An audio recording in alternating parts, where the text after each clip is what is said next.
Okay, just waiting for everything to make sure it's live here. I'm just. It's been a long time since I've done one of these. Let's see. Is it streaming yet? Fingers crossed. Aha! There we go. All right. So, I'm here. Let me know if you can hear me, see me. I'm going to go close the blinds real quick. The light's funky.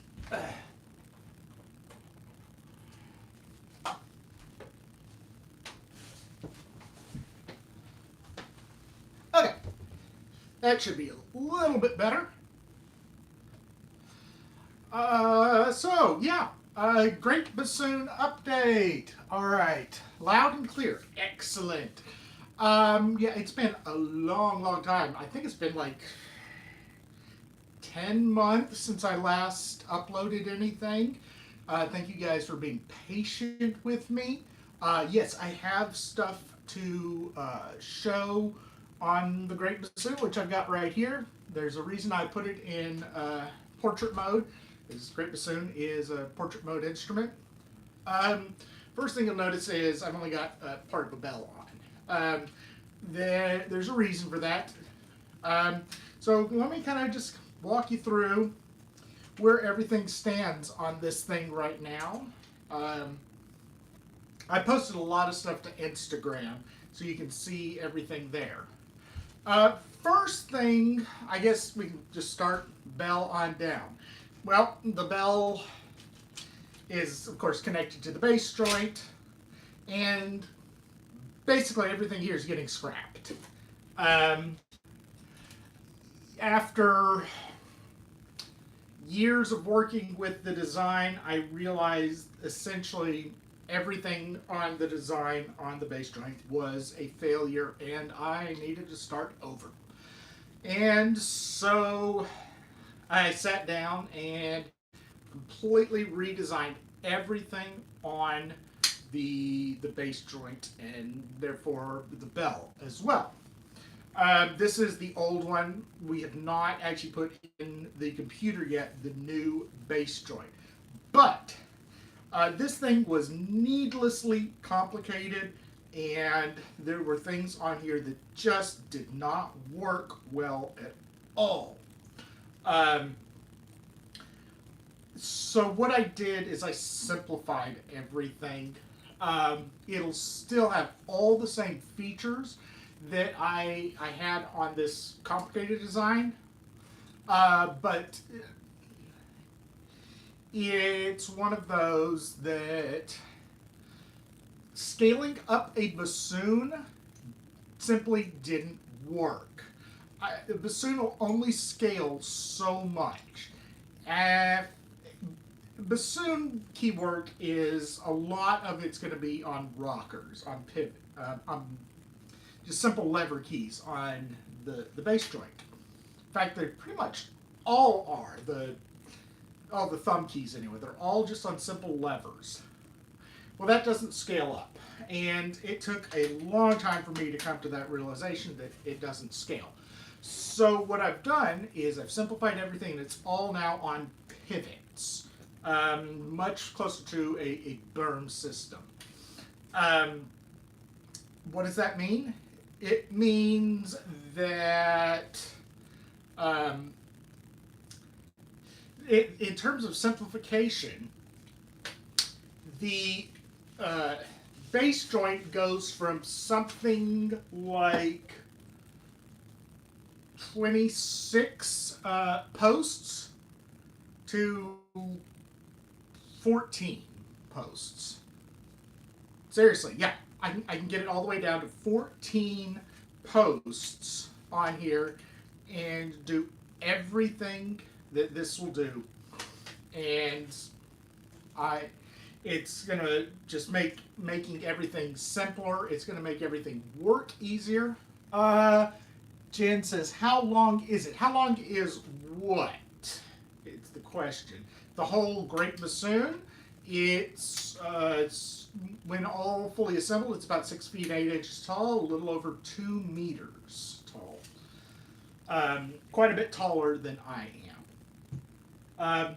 So the base joint basically is getting completely scrapped.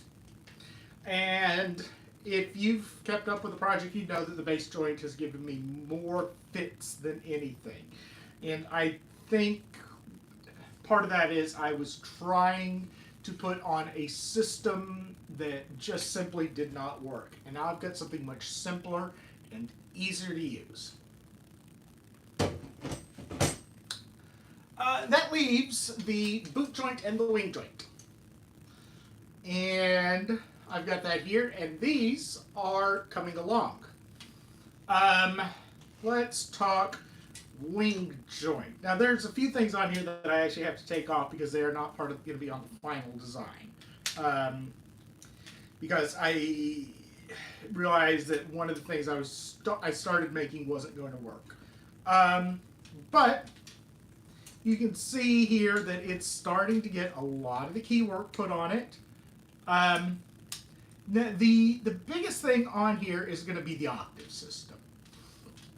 I originally planned to have 3 separate octave keys.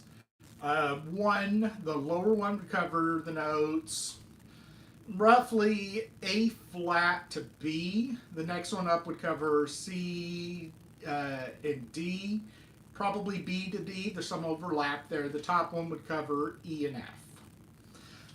What I have discovered, and what took me a long time to figure out, is that there's a way to make this so that I only need 2 keys.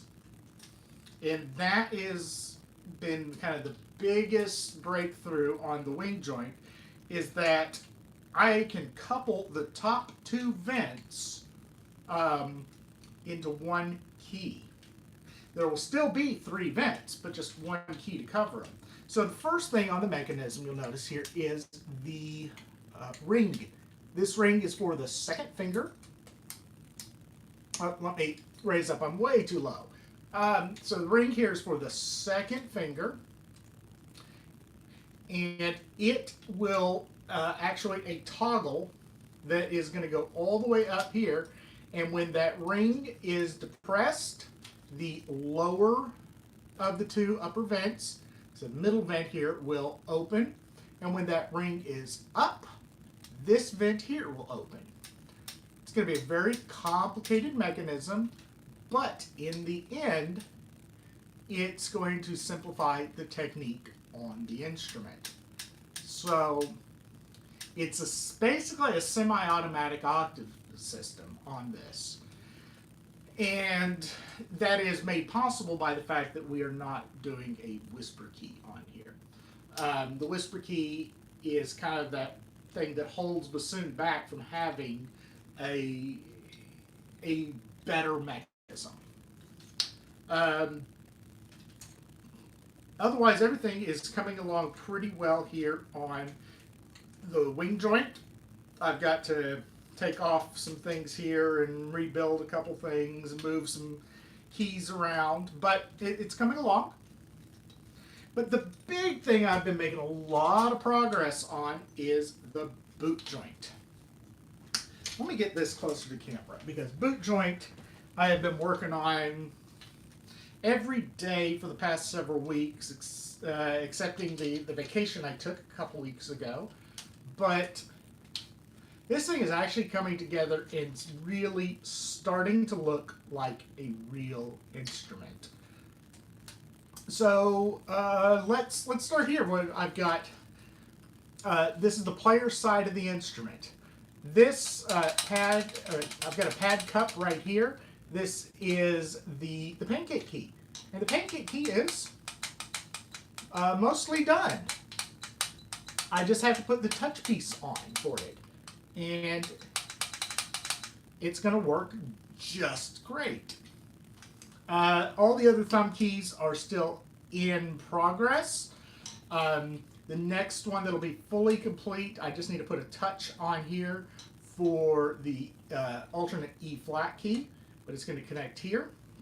And we can go all the way around and we can see the completed uh, first finger alternate E flat. And it is complete, it is sprung. And you can see I've got this clever little mini ball linkage here, goes between the two.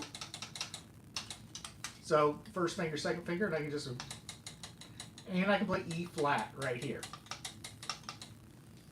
The other thing I've got fully complete now, I just finished this today, is the C sharp trill key. And actually it's the full C sharp mechanism.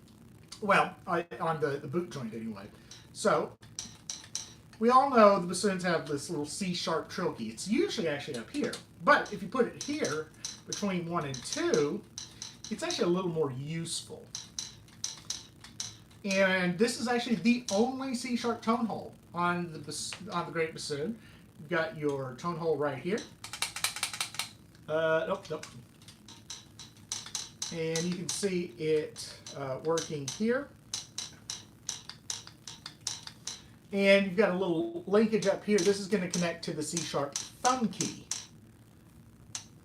And the E flat key here, you can see it has a linkage up here too. So there will be 2 linkages onto the wing joint. In fact, I can show you the E flat linkage. It works right now. So now the E flat key is not complete on the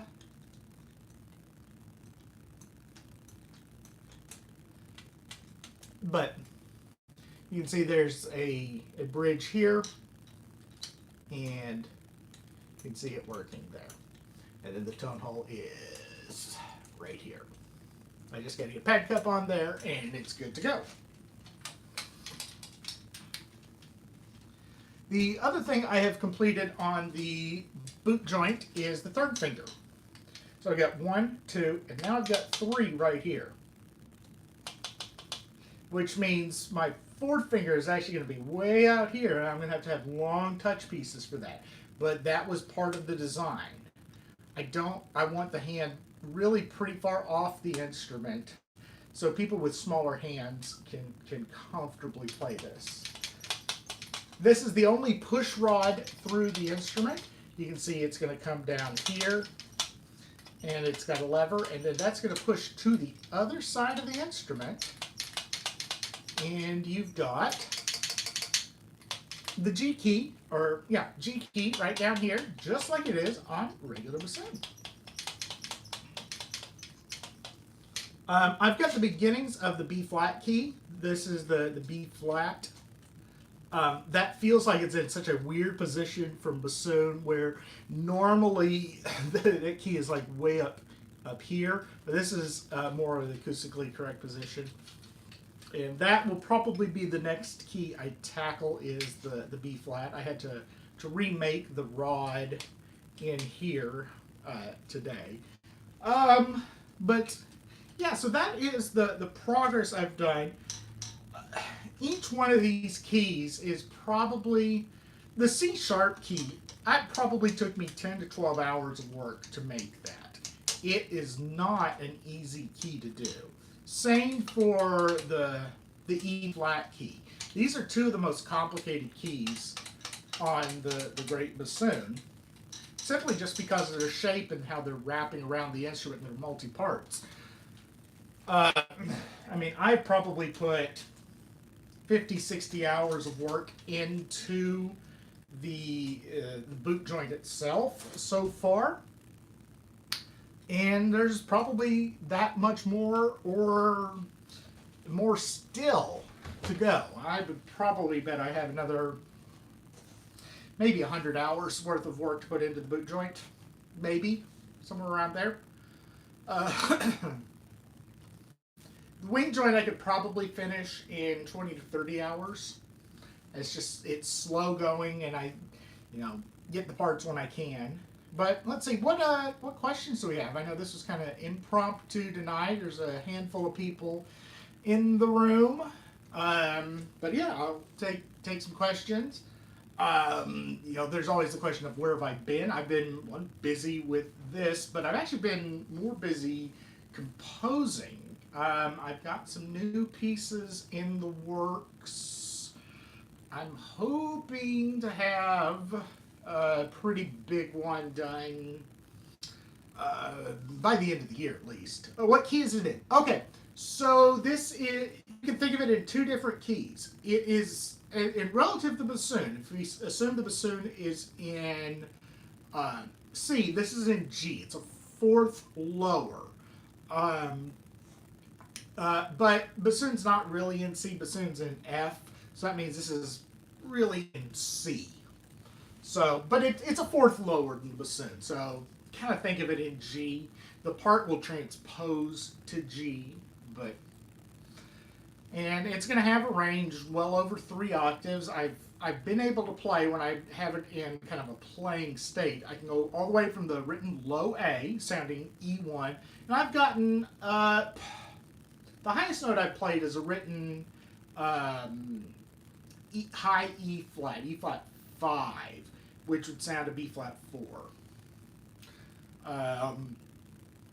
But the high range is something that I'm going to have to experiment with once the instrument is fully assembled, because I know the fingerings pretty well up to tenor F, and it gets tricky up there because they are acoustically different than regular bassoon.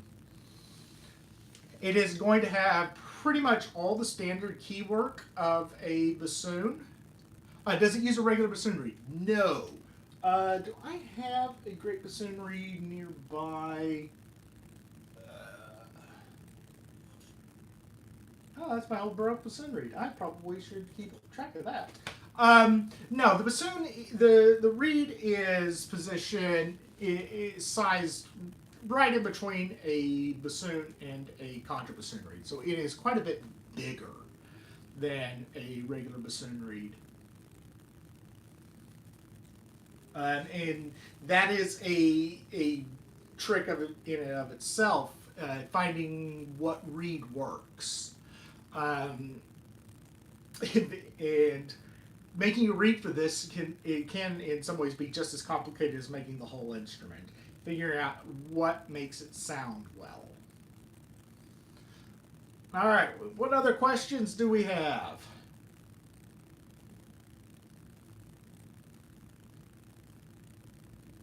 What I can tell you is the rest of my room on the other side of the camera is an absolute mess. It's strewn with parts and tools and instruments and things I've disassembled. But as soon as this is done, I will finally get this place cleaned up. A question. Oh, yes, I look good. I have, since my last video, probably since the last time you saw me, I probably lost at least 40 pounds, if not more.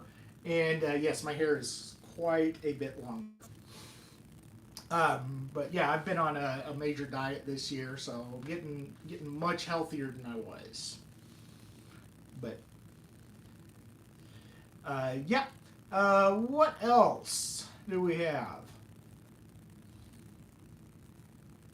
I don't have it set up to play anything tonight. It would take quite a bit to get it set to play.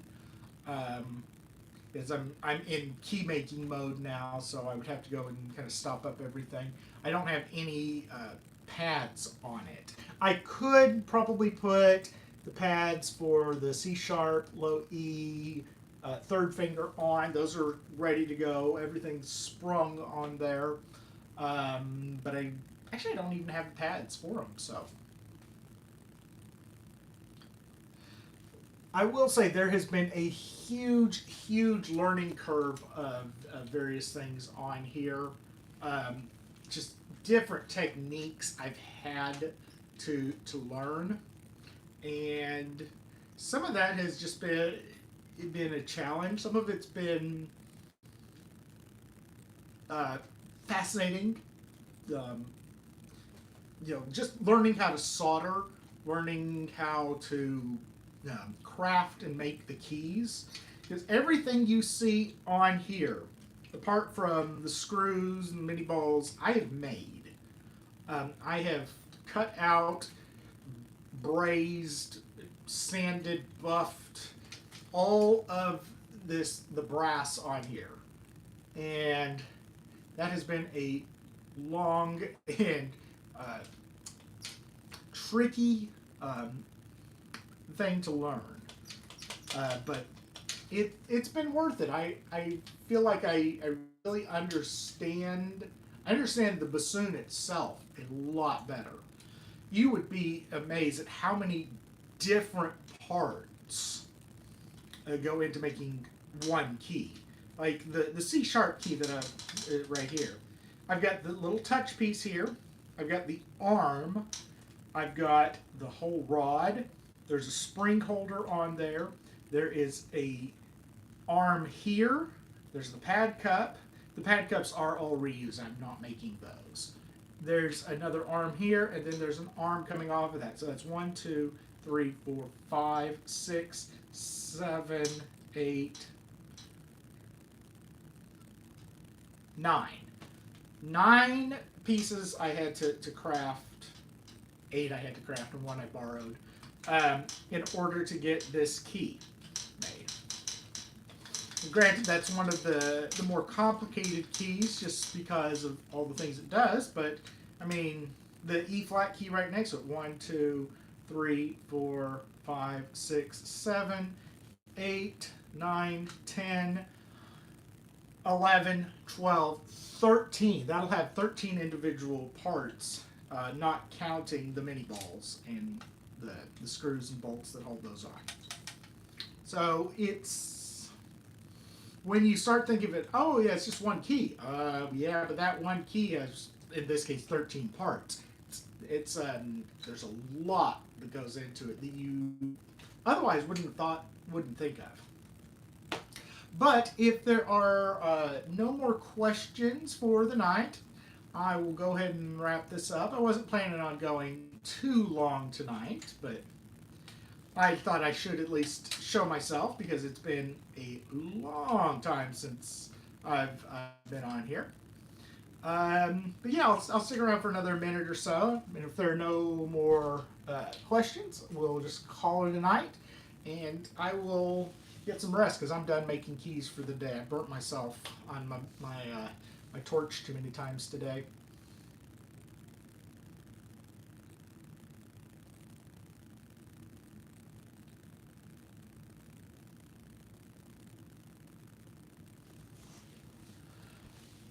All right. Well, I guess if there are no more questions, we'll call it a night. And I may do this more frequently. If you guys want more content on the Great Bassoon, just let me know.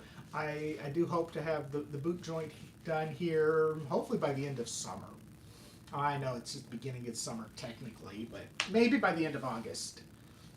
So, anyway, take care, guys, and I will see you later.